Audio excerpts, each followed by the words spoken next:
Here I have OnePlus Nord 2T, and today I'm going to show you how to enable custom watermark in camera on this device.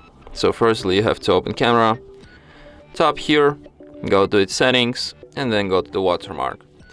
So here you can enable watermark and to add like something custom to this watermark you can only add author name. So here you can enter your name, your surname, I don't know, your tag or something like that. I'm just gonna enter my real name as I have in my ID. Oh no, I can't enter it. You have only 10 symbols limit. Oh, could be this one. You can also add location, you can also add date and time, and yeah. So that's how your watermark will look like. And that's it. Thanks for watching.